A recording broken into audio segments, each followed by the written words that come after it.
Okay, एक discussion था हमारा जो पिछले क्लास में पेंडिंग रह गया था, उसको कंप्लीट करते हैं अभी।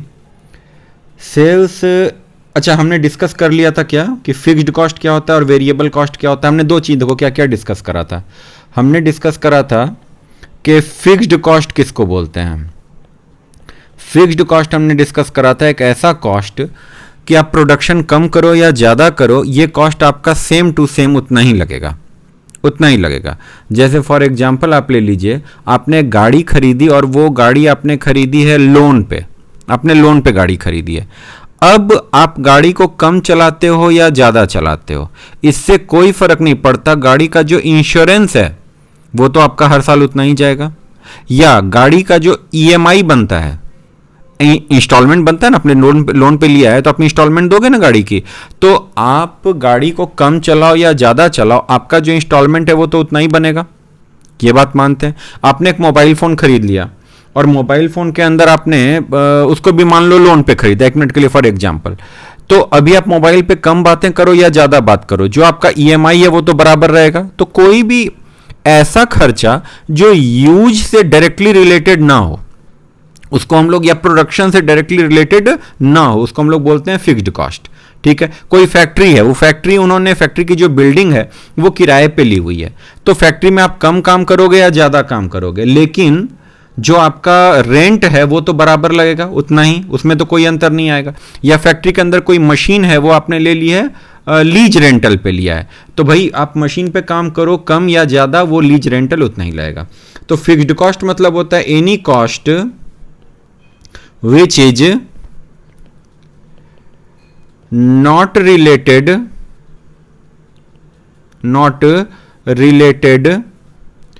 to the volume of production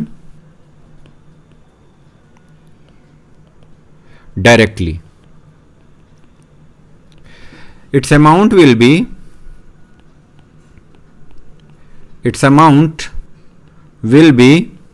same, in other words its amount will be same irrespective of the scale of production. Scale तो ज़्यादा बड़ा वर्ड हो गया, चलो फिलहाल वॉल्यूम पे ही चलते हैं, वॉल्यूम ऑफ आउटपुट या प्रोडक्शन, वॉट एवर। बात समझ में आई? ये हमने किसको एक्सप्लेन करा जी? ये हमने फिक्स्ड कॉस्ट को एक्सप्लेन करा। अच्छा, फिक्स्ड कॉस्ट के अंदर हमने एक चीज पढ़ी थी कि ये दो पार्ट में बंटता है। एक तो होता है हमारा क्या, ऑपरेटिंग फिक्स्ड कॉस्ट, और एक होता है हमारे पास क्या, financial fixed cost. Operating fixed cost किसको बोलते हैं, इसको जानने के लिए पहले फाइनेंशियल फिक्स्ड कॉस्ट को देख लो। जो फाइनेंशियल फिक्स्ड कॉस्ट नहीं है मगर फिक्स्ड कॉस्ट है, वो ऑपरेटिंग फिक्स्ड कॉस्ट है। बात समझ में आ गया? Any fixed cost which is not financial fixed cost is an operating fixed cost. बात समझ में आई? तो फाइनेंशियल फिक्स्ड कॉस्ट देख लेते हैं क्या होता है। इसका मतलब एक ही एग्जांपल है इकलौता, वो क्या है सर, इंटरेस्ट ऑन लोन या डिबेंचर या व्हाटएवर, इस तरह की जो भी आप कहीं से उधार लेते हो, डेट है ना, कोई भी डेट किसी तरह का आपने लॉन्ग टर्म डेट वगैरह ले रखा है, उस पे आप कोई इंटरेस्ट पे कर रहे हो, तो वो इंटरेस्ट आपका क्या है, फाइनेंशियल फिक्स्ड कॉस्ट। क्यों? क्योंकि आपने मान लो एक फैक्ट्री डाली और ये फैक्ट्री में आपने जब प्रोडक्शन स्टार्ट किया, उसके लिए आपने कहीं से क्या ले लिया, लोन ले लिया। अब मुझे एक बात बताइए, आप प्रोडक्शन कम करें, किसी साल आपने 10,000 यूनिट का प्रोडक्शन किया और अगले साल आपने 18,000 यूनिट का प्रोडक्शन किया, आप मुझे बताइए क्या इंटरेस्ट ऑन लोन जो है वो दोनों साल में अलग अलग लगेगा कि सेम लगेगा? सेम लगेगा, मानते हैं इस बात को। तो इसीलिए हम लोग क्या बोलते हैं, ये जो इंटरेस्ट ऑन लोन लगेगा आपका, क्या इंटरेस्ट ऑन, तो हम लोग कई एग्जांपल से देख चुके कि इंटरेस्ट ऑन लोन होता है वो प्रोडक्शन के वॉल्यूम पे या उसके जो कितना आप क्वांटिटी प्रोड्यूस कर रहे हो उस पर डिपेंड नहीं करता। ठीक है। हाँ, हमारे घर के एग्जाम्पल में भी आप एक चीज देख सकते हो, अगर मान लो बाहर से कुछ लोग आए और वो जैसे कुछ बच्चे बाहर कहीं पढ़ने के लिए गए, दिल्ली पढ़ने के लिए गए, कोटा पढ़ने के लिए गए या कहीं भी और पढ़ने के लिए गए, और वहाँ 4-5 बच्चों ने मिल करके या 2-3 बच्चों ने मिल करके एक फ्लैट ले लिया। ठीक है। अभी मुझे एक बात बताइए, फ्लैट का किराया जो है वो सपोज करते हैं कितना रुपया है भाई, 15,000 रुपये पर मंथ। कल को उनका एक और फ्रेंड आ जाए, 3 फ्रेंड पहले से रह रहे थे, एक और फ्रेंड आ गया, कहता है मुझे भी रख लो, तो क्या 3 की जगह 4 फ्रेंड हो गए? तो मकान मालिक आके ये बोलेगा नहीं नहीं, अब तो 15,000 नहीं, अब से किराया हो जाता है आप लोगों का 20,000 रुपए पर मंथ। आप एक काम करना, एक और बुला लेना, किराया कितना हो जाएगा? 25,000 रुपए पर मंथ। ऐसे होता है क्या? ऐसे नहीं होता। मानते हो बात को? आप जितने लोग भी रहोगे, महीने का किराया जो है वो 15,000 ही लेते हैं। तो इस तरह के खर्चे को हम लोग क्या बोलते हैं? फिक्स्ड कॉस्ट बोलते हैं। फिक्स्ड कॉस्ट दो तरह का हो गया, एक फाइनेंशियल फिक्स्ड कॉस्ट जो इंटरेस्ट ऑन लोन वगैरह होता है, आपने कोई भी किसी प्रकार का लोन ले रखा है उस पर लगने वाला इंटरेस्ट। और ऑपरेटिंग फिक्स्ड कॉस्ट किसको बोलेंगे? Any fixed cost which is not a financial fixed cost. जैसे फॉर एग्जांपल आप इसमें क्या ले सकते हैं? Factory rent, depreciation, salary of permanent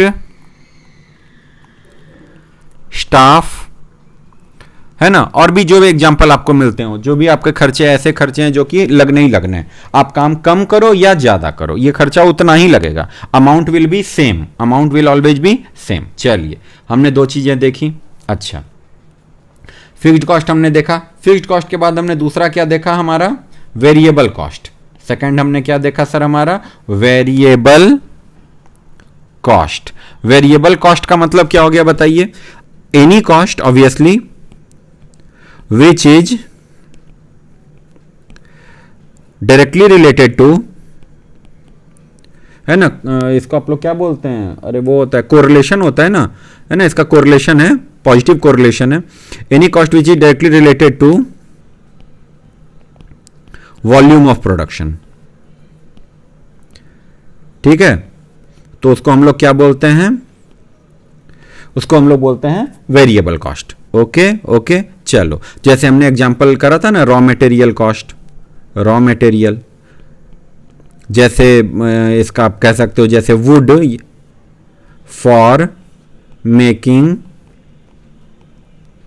furniture, इसको हम लोग क्या बोल सकते हैं? ये आपका वेरिएबल कॉस्ट है। ठीक है, अच्छा, और हो सकता है कोई labour on per hour basis या पर डे बेसिस, या इसको हम लोग बोलते हैं कभी कभी क्या? कैजुअल लेबर, यानी काम है तो आइए, काम नहीं है तो जाइए। तो ये ऐसा कॉस्ट है, आपके पास काम रहेगा तो ये खर्चा बढ़ेगा, नहीं रहेगा तो ये खर्चा आपका कम होएगा। चलिए, तो हम लोगों ने ये चीज देखी, इसको आप चाहें तो नोट कर सकते हैं। और अभी इसका यूज क्या आएगा वो अभी देखने वाले हैं, लेकिन उससे पहले एक बात कि सर इतना ज्यादा ध्यान फिक्स्ड कॉस्ट पे क्यों दिया जा रहा है? ये फिक्स्ड कॉस्ट जो है, कहाँ गया, रुको एक सेकेंड, ये सिर्फ फिक्स्ड कॉस्ट की बात कर रहा हूं मैं। इस फिक्स्ड कॉस्ट पे इतना ज्यादा ध्यान क्यों देना? क्योंकि ये जो दोनों आपका फिक्स्ड कॉस्ट है, जहां भी फिक्स्ड कॉस्ट होता है, where there is fixed cost there will B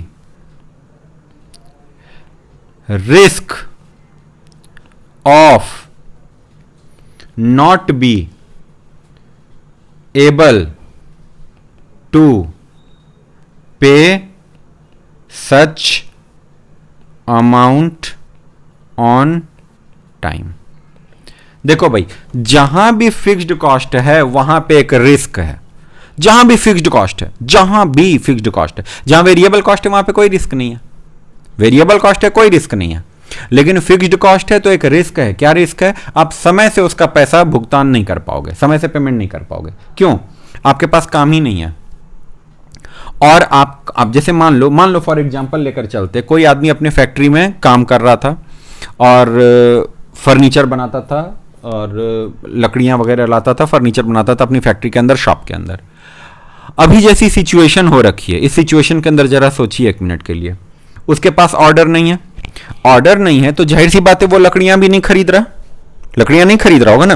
तो लकड़ियां अगर नहीं खरीद रहा है तो लकड़ियों को पेमेंट करने की भी जरूरत नहीं है।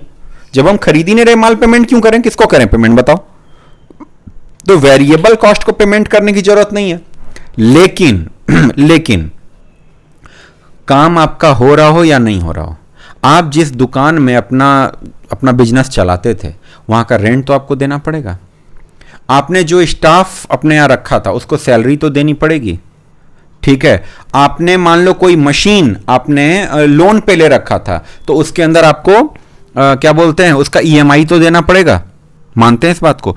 तो क्या होता है कभी कभी जब ऐसी सिचुएशंस आती हैं तो क्या होता है एक रिस्क ऑफ नॉन पेमेंट, एक क्या होता है risk of non payment, risk of non payment ये होता है हमेशा। ये फिक्स्ड कॉस्ट ऑलवेज इन्वॉल्व्स, क्या involves risk of non payment on time obviously. ये बात समझ में आई? तो अब ध्यान से सुनिए, ध्यान से सुनिए, यहां पे भी दो रिस्क हो जाएगा। अगर आपके पास कौन सा है ऑपरेटिंग फिक्स्ड कॉस्ट, आराम आराम से चलिएगा, कोई जल्दबाजी की जरूरत नहीं है लेकिन समझना जरूरी है। अगर ऑपरेटिंग फिक्स्ड कॉस्ट है तो मुझे बताइए जरा ये कौन सा रिस्क को पैदा करेगा, ये कौन से रिस्क को जन्म देगा, ये बताइए सर। यहां पे रिस्क कौन सा है? Operating risk. कोई ऐतराज? और किसी व्यक्ति के जीवन में क्या है? Financial fixed cost. तो बताइए वहां पे कौन सा रिस्क आएगा? उसके जीवन में आएगा फाइनेंशियल रिस्क। बोलिए बात को समझ रहे हैं? ऑपरेटिंग रिस्क और फाइनेंशियल रिस्क। तो अगर कोई आपसे पूछेगा कि ऑपरेटिंग रिस्क क्या है और फाइनेंशियल रिस्क क्या है, आप बोलिएगा देखो सर, किसी भी व्यक्ति के जीवन में ऑपरेटिंग फिक्स्ड कॉस्ट है तो इस बात की संभावना, इस बात का लाइक्लीहुड, इस बात के चांसेस, आशंका कि वो अपने ऑपरेटिंग फिक्स्ड कॉस्ट को समय से नहीं पे कर पाएगा, इसको बोलते हैं ऑपरेटिंग रिस्क। और किसी भी व्यक्ति के जीवन में फाइनेंशियल फिक्स्ड कॉस्ट का दखल है, ठीक है, तो वो अपने उस फाइनेंशियल फिक्स्ड कॉस्ट को समय से पे नहीं कर पाएगा, इस बात की जो आशंका है, इसकी जो प्रोबेबिलिटी है, संभावना है, उसको हम लोग क्या बोलते हैं? Financial risk. बात समझ में आ गया? दोनों को मिला दोगे तो बनता है बिजनेस रिस्क। क्या ये बात आपको समझ में आई? ये बात आप समझ गए? तो अब देखिए यहां पे क्या सिचुएशन है। अब हम लोग आते हैं, अभी वापस से इसको पहले कंप्लीट कर लेंगे और अभी फिर इसके बाद जो नेक्स्ट टॉपिक से हम लोग शुरू करेंगे, आई मीन नेक्स्ट क्लास से हम लोग शुरू करेंगे, जहां पे हमने अपने टॉपिक को छोड़ा था, याद है? जो बुक में से हम लोग पढ़ रहे थे, वहां पे हम अगली क्लास से आएंगे। उसके पहले मुझे ये सारी चीजें बताना बहुत जरूरी था, नहीं तो फिर उसका ना पूरा आपको कंटेक्स्ट समझ में नहीं आता कि भाई कैसे चीजें जो है मूव कर रही हैं, ठीक है। अब यहां से इसको फटाफट से देख लेते हैं। चलिए, ये जो मैंने मिटाया है आप पीछे जाकर के इसको अगर नोट करना हो तो आप नोट कर सकते हैं। अब देखते हैं फटाफट से, कुछ भी एग्जाम्पल ले लो। सेल्स हमने मान लिया फॉर एग्जाम्पल 10 लाख रुपए की सेल्स है हमारी, ओके। वेरिएबल कॉस्ट यानी ऐसा कॉस्ट जो, अब एग्जाम्पल ले लेते हैं हम लोग किस चीज का, वो बनाते थे हम लोग, क्या बना रहे थे? फर्नीचर बना रहे थे ना, तो फर्नीचर हम बना रहे हैं तो उसका एग्जाम्पल ले लेते हैं। तो लकड़ी वकड़ी का खर्चा में कितना लग गया? फॉर एग्जाम्पल ले लो 4 लाख रुपए। तो हमें क्या बचता है भाई? इन्होंने नाम रख दिया, आपका जो मन में आए नाम रख देना। 11th में किसी ने मुझसे ये तो पूछा नहीं कि सर ग्रॉस प्रॉफिट को ग्रॉस प्रॉफिट ही क्यों कहते हैं। हमने मान लिया, क्या मान लिया कि भाई सेल्स में से आप क्या माइनस करते हो? COGS माइनस करते हो तो उसको क्या बोलते हैं? Gross profit. ऑल्दो रीजन्स हैं, क्यों? ग्रॉस का मतलब क्या होता है और नेट का मतलब क्या होता है? ग्रॉस मतलब एक मोटा सा प्रॉफिट, एक ओवरऑल प्रॉफिट, और नेट मतलब उसमें से भी और चीजें भी छांट छूट के जो बचेगा वो नेट प्रॉफिट है। बट वो एक अनदर स्टोरी, फिर कभी डिस्कस करेंगे। और यहां पे भी कंट्रीब्यूशन बोलने का एक रीजन है कि ये जो अमाउंट होता है, this contributes towards fixed cost, your fixed cost and your profit, ठीक है। बट अभी इसको रहने देते हैं, अभी आप सिर्फ ये मान के चलिए, छोड़िए अभी सारी बातें, हटाओ मिटाओ इन चीजों को, हटाओ, ठीक है। अभी सिर्फ इतना ध्यान रखो, सेल्स में से वेरिएबल कॉस्ट को माइनस करते हैं तो उसको क्या बोला जाता है? उस चीज को बोला जाता है कंट्रीब्यूशन। तो बताइए मुझे कंट्रीब्यूशन कितना बनेगा यहां पे? 6 लाख रुपए, 6 लाख रुपए कंट्रीब्यूशन बनेगा। अब क्या ये 6 लाख रुपए लेकर हम अपने घर जा सकते हैं? सोचिए, क्या ये 6 लाख रुपए लेकर हम अपने घर जा सकते हैं? नहीं, अभी रेंट देना बाकी है, अभी सैलरी देना बाकी है, अभी डेप्रिसिएशन वगैरह लगाना बाकी है। मान लो कितना लग गया ये सब मिला जुला करके, तो मान लो कितना मान लें? फॉर एग्जाम्पल कुछ भी मान लो यार, 3 लाख मान लें, चलो 3 लाख मान लेते हैं, ठीक है। 3 लाख रुपया। बताइए कितना बच रहा है? अभी भी 3 लाख रुपए बच रहे हैं। लेकिन आपको यह समझना होगा, सर मैंने सारे फिक्स्ड कॉस्ट दे दिया, अभी तक इंटरेस्ट नहीं दिया। मैं जो लोन लेकर आया था उस लोन पे मैंने अभी तक क्या नहीं दिया है? इंटरेस्ट नहीं दिया है। तो इंटरेस्ट भी तो कुछ बनता होगा कि नहीं बनता होगा? तो मान लीजिए वो कितना इंटरेस्ट बन रहा है? 1 लाख रुपया। बताइए अब मेरे पास कितना बचा? 2 लाख रुपए। 2 लाख रुपए मेरे पास बच गए। ठीक है, मैं बोलता हूं चलो घर लेके चलते हैं, 2 लाख रुपया, मजे आएंगे। नहीं नहीं, अब गवर्नमेंट आएगी, कहते तुमने सबको दे दिया, तुमने लकड़ी के पैसे दे दिए, तुमने रेंट दे दिया, तुमने ये देखो ये लकड़ी का पैसा, ये लकड़ी का पैसा है, ये क्या था? ये रेंट है, जिसको हम लोग बोलते हैं क्या? Operating fixed cost. ये क्या है? Variable cost. फिर तुमने क्या दिया था? इंटरेस्ट। यानी तुमने क्या दिया? Financial fixed cost. अब सरकार बोलेगी अच्छा हमारा टैक्स कहां गया? टैक्स भी तो दोगे। तो मान लेते हैं टैक्स रेट कितना है? 30%। तो 2 लाख पे 30% कितना हो जाएगा? 60,000। 2 लाख पे 30% 60,000 हो गया आपका। ये कौन ले गए भाई? ये ले गए हमारी गवर्नमेंट, ये गवर्नमेंट ले गई टैक्स के रूप में। अब कितना बचा? 1,40,000। पहले यहां तक में आराम से सोचो, हम सबको देते जा रहे हैं। पहले वेरिएबल कॉस्ट दिया, फिर ऑपरेटिंग फिक्स्ड कॉस्ट दिया, फिर आप क्रोनोलॉजी समझ लीजिए, पहले वेरिएबल कॉस्ट दिया, फिर ऑपरेटिंग फिक्स्ड कॉस्ट दिया, फिर फाइनेंशियल फिक्स्ड कॉस्ट दिया, फिर टैक्स दिया। इसी सीक्वेंस में आना है आपको, और कोई दूसरा सीक्वेंस नहीं है, यही सीक्वेंस है। बात समझ में आई? तो 1,40,000 बचा। अब एक बात बताइए, यहां मैंने नीचे क्या लिखा है? इसको छोड़ दो, मैंने नीचे क्या लिखा है? आप सिर्फ एक बात बताओ, आप अकेले काम करते हो, ये पूरे का पूरा 1,40,000 कौन ले जाएगा? आप अकेले काम करते हो, ये देखो आप अकेले काम करते हो, ये पूरा का पूरा पैसा कौन ले जाएगा? आप ही ले जाओगे ना। आप 2 लोग मिलकर काम करते हो, तो क्या ये पूरा पैसा आप ले जा सकते हैं? जवाब है नहीं। थोड़ा पैसा आप ले जाओगे, जो भी आपका हिस्सा बनता है वो आप ले जाओगे, बाकी पैसा कौन ले जाएगा? आपका पार्टनर ले जाएगा। आप लोग 3 लोग काम करते हो, तो जाहिर सी बात है उसका भी हिस्सा बनेगा। अब मुझे एक बात बताइए, आप अकेले दुकेले तिकेले नहीं हैं, आपके साथ साथ यहां पे हजारों लोग और हैं, हजारों लोग, लाखों लोग, सबने मिलकर इस बिजनेस में पैसा लगाया था। तो बताइए ये 1,40,000 कौन ले जाएगा? सोचिए। अब सपोज करते हैं ये कंपनी हमारी कौन है? रिलायंस है, और रिलायंस में एक मालिक तो मुकेश अंबानी के पास सबसे ज्यादा शेयर है, मानता हूं सबसे बड़े मालिक हैं, लेकिन छोटे मोटे मालिक तो हम और आप भी बन सकते हैं, पैसे लगा के हम और आप भी बन जाएंगे। तो मुझे एक बात बताइए ना कि ये पैसों पे हक किसका है? ये 1,40,000 पे भाई सबका हक है। जिसने जितना पैसा लगाया है, जिसके पास जितने शेयर्स हैं, उस भाई को उतने पैसे मिलेंगे। क्या ये बात समझ में आई आपको? अब एग्जाम्पल के तौर पे, अब आपको बात समझ में आएगी। एग्जाम्पल के तौर पे देखते हैं। सपोज करिए ये कंपनी जो है इसमें ज्यादा नहीं कितने लोगों ने शेयर लगा रखे हैं? सपोज करो इस कंपनी के अंदर 10-10 रुपए के, इसको हम लोग बोलते हैं फेस वैल्यू, 10-10 रुपए के, फॉर एग्जाम्पल ले लो आप 1 लाख शेयर्स हैं। 1 लाख, मैं 1 लाख लोग नहीं बोल रहा हूं, 1 लाख शेयर्स हैं जिसको बहुत सारे लोगों ने मिलकर खरीदा है। तो किसी के पास 10 शेयर होंगे, किसी के पास 15 शेयर होंगे, किसी के पास 50 शेयर होंगे, किसी के पास 20,000 शेयर होंगे। लेकिन टोटल नंबर ऑफ शेयर्स, फिर से ध्यान से सुनिएगा, मैं ये नहीं बोल रहा हूं कि total number of share holders, मैं क्या बोल रहा हूं? Total number of shares. वो कितने हैं यहां पे? 1 लाख। ठीक है, अब मुझे एक बात बताइए ना, आप 1,40,000 आपके पास है और टोटल नंबर ऑफ शेयर्स कितने? 1 लाख। मुझे बताइए एक शेयर पे, मैं इसको भी मिटा देता हूं थोड़ी देर के लिए, या इसको कहीं और पहुंचा देते हैं, रुको 1 सेकंड। ये जो है ना इलाका, इस इलाके को उठा के कहीं और पहुंचा देते हैं, ये बाद में काम आएगा हमारे। ठीक है, और इसको मिटाएं, इसको भी मिटाएं, और इसको बराबर में भी ठीक करेंगे। चलो अभी तो 1 लाख हमारे पास क्या है? रुपए, और 1,40,000 रुपए, और हमारे पास लोग नहीं, शेयर कितने हैं? 1 लाख रुपए। बताइए एक शेयर पे आमदनी कितनी हो गई? 1.40 रुपए पर शेयर। यानी इसी को हम लोग क्या बोलते हैं? ईपीएस। ये हमारा क्या है? Earning per share.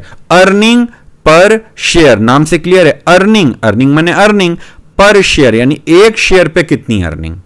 अब सपोज करिए मिस्टर राम हैं, उनके पास 1,000 शेयर्स हैं।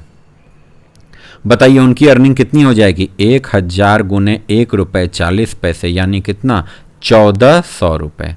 मिस्टर श्याम हैं, उनके पास मान लो 5000 शेयर्स हैं, तो उनकी अर्निंग कितनी हो जाएगी, 5000 गुने 1 रुपये 40 पैसे यानी 7000 रुपये। और मिस्टर मोहन है, मान लो फॉर एग्जाम्पल उनके पास 3 शेयर हैं, या उनके पास 3 नहीं, उनके पास 1 ही शेयर है, सपोज करो उनके पास सिर्फ 1 शेयर है, तो उनको कितना मिलेगा, 1 रुपया 40 गुना 1 यानी सिर्फ 1 रुपया 40 पैसा। बात समझ में आई, ईपीएस तक समझ में आया। अभी इसको छोड़ दो, आप इसको छोड़ो, अभी यहां तक मुद्दा समझ में आ गया कि नहीं आ गया? कोई ऐतराज है तो बताइए। क्लियर है, क्लियर है, ठीक है। मैं आगे बढ़ूं, यहां से एक कॉन्सेप्ट छोटा सा है, बस वो और कर लें। तो देखिए, अगर एक छोटा सा कॉन्सेप्ट आप मुझे और करने की इजाजत दें, 1,40,000 रुपए कमाया था इन्होंने, सपोज करो, अब इस कॉन्सेप्ट को डिस्कस करते हैं। हमने कितना कमाया था, 1,40,000 रुपया। सपोज करिए कंपनी ने डिसाइड किया, ना ना ना, पूरे पैसे नहीं बांटेंगे लोगों में, हम 40,000 रुपये भविष्य के लिए रखेंगे, आगे हमें ज़रूरत पड़ने वाली है 40,000 रुपये की। तो बताइए वो लोग कितना बांटेंगे पब्लिक में, बताइए बताइए कितना बांटेंगे पब्लिक में, सिर्फ 1,00,000 रुपये। अगर 1,40,000 रुपये में से, अगर 1,40,000 रुपये में से उन्होंने क्या डिसाइड किया कि भाई 40,000 रुपये हम लोग रख लेंगे, तो इसका क्या मतलब है, वो लोग बांटेंगे कितना, सिर्फ 1,00,000 रुपया। अब बताइए earning per share, no doubt earning per share आपका कितना है, आपका अर्निंग पर शेयर है 1,40,000 रुपया, लेकिन आप डिविडेंड कितना दे रहे हो, डिविडेंड माने प्रॉफिट में हिस्सा, डिविडेंड मतलब प्रॉफिट में शेयर, प्रॉफिट में हिस्सा। तो बताइए डिविडेंड पर शेयर कितना हो जाएगा, डिविडेंड पर शेयर आपका हो जाएगा, डिविडेंड पर शेयर आपका हो जाएगा 1,00,000 रुपए डिवाइडेड बाई 1,00,000 रुपए divided by 1,00,000 shares, divided by 1,00,000 shares. बताइए इसका क्या मतलब निकला, इसका मतलब निकला कि 1 रुपया पर शेयर। चलो इसको कुछ और चेंज कर लें, इसको चेंज कर लें थोड़ा, सपोज करिए या रहने दें, हाँ रहने देते हैं। तो 1 रुपया पर शेयर का डिविडेंड। अभी देखिए मिस्टर राम के पास कितने शेयर थे, राम जी के पास थे कितने शेयर, 1000 शेयर, श्याम के पास थे 5000 शेयर, मोहन के पास था 1 शेयर। राम जी के पास है 1,000 शेयर, तो इंटू 1 यानी उनको सिर्फ कितना मिलेगा, 1000। वो कहेंगे नहीं ऐसे कैसे, में तो 1400 रुपए चाहिए। कंपनी क्या बोलेगी, अरे सर 40,000 रुपए कंपनी ने अपने पास रख लिया है, कल को वो कंपनी के ही काम आएगा, और कंपनी फले फूलेगी तो अगले साल आप ही को फायदा होगा।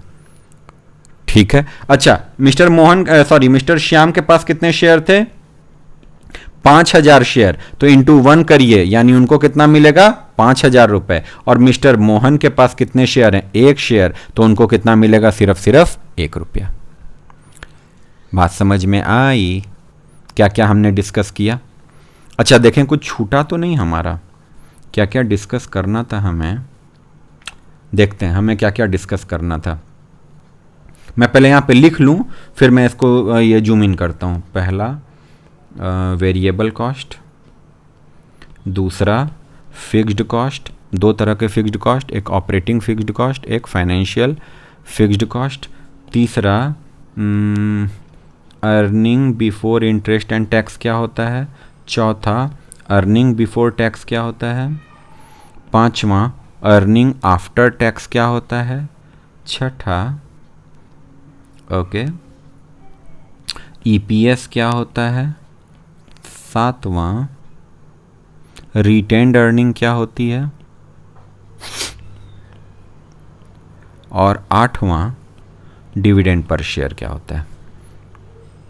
ये देखिए ये 8 चीजें हैं, इसमें से जिसमें आपको दिक्कत आएगी वो आप मुझसे पूछेंगे, जिसमें भी दिक्कत आती है। इसको थोड़ा सा बोल्ड कर लें, इसको थोड़ा सा बोल्ड कर लें भाई, अरे क्या हो गया, नहीं ऐसे भी दिख ही रहा होगा, फिर भी बोल्ड कर लेते हैं थोड़ा सा कि थोड़ा सा, अरे क्या हो गया, 1 सेकेंड, छोड़ो जैसा है वैसा ही रहने देते हैं। लग रहा है थोड़ा तो ठीक हुआ है। ठीक है, चलिए। हाँ, तो हमें क्या क्या चीज़ें देखनी थी, हमें देखनी है भाई, इसको मैं ठीक कर लूँ एक बारी। हाँ जी, variable cost, fixed cost. Fixed cost में दो तरह के, operating fixed cost, financial fixed cost. Earning before interest and tax, यानी ऐसी अर्निंग जिसमें आपने क्या क्या दे दिया है, वेरिएबल कॉस्ट भी दे दिया है, फिक्स्ड कॉस्ट भी दिया है, लेकिन अभी ना तो इंटरेस्ट दिया है ना टैक्स दिया है। फिर इंटरेस्ट देने के बाद अर्निंग बिफोर टैक्स आता है, फिर उसके बाद अर्निंग आफ्टर टैक्स आएगा, उसके बाद अर्निंग पर शेयर आएगा। अच्छा, एक तो ये रास्ता खुलता है, अर्निंग आफ्टर टैक्स से दो रास्ते खुलते हैं, एक तो ये रास्ता और एक ये वाला रास्ता। ठीक है, रिटेन्ड अर्निंग्स और एक तुम्हारा डिविडेंड पर शेयर। इसमें से जो भी पॉइंट आपको दिक्कत दे रहा हो कि सर हमें ये वाली बात समझ में नहीं आई, वो आप मुझसे पूछिए, उस पर दोबारा से हम लोग डिस्कशन करेंगे। और नेक्स्ट क्लास में हम लोग क्या शुरू कर देंगे, कहां गया हमारा ये टॉपिक था ना, याद है, ये देखो, ये ईबीआईटी, इंटरेस्ट कवरेज वगैरह वगैरह पे बात हमारी आई थी, और यहां से हमने शुरू करी थी चीजों को। तो हम लोग वापस से यहां पे आएंगे और बहुत कमाल का आएगा, बहुत मजा आने वाला है, क्योंकि हमने इसका बेसिक सारा चीज कर लिया। और ये देखिए, मैं आपको एक चीज बस दिखा दूं, जहां पे एक चीज ये देखो देखो देखो देखो देखो देखो, डेट इक्विटी तो ठीक है आपका, ये देखिए ईबीआईटी, इंटरेस्ट, ईबीटी, देखो दिख रहा है सब आपको, ये देखो EBIT, interest, EBT, earning before taxes, obviously tax, earning after tax, number of share, EPS वगैरह वगैरह सारी चीज़ें। फिर देखो ईबीआईटी वगैरह वगैरह सारी चीज़ें आ रही हैं। भाई ये सब चीज़ें आपको तब तक समझ में, देखो एग्जाम्पल से अगर हम लोग समझेंगे तो फिर क्या होता है, रटने वाली चीज़ें हो जाती। तो हमने क्या करा, पहले उसका पूरा कॉन्सेप्ट समझ लिया, अब आते हैं ना एग्जाम्पल 1 2 3 4 जितने भी हैं, अब हम लोग इसको डिस्कस प्रॉपरली कर पाएंगे, वो अगले दिन करते हैं। ठीक है, चलिए, ओके, बाय बाय।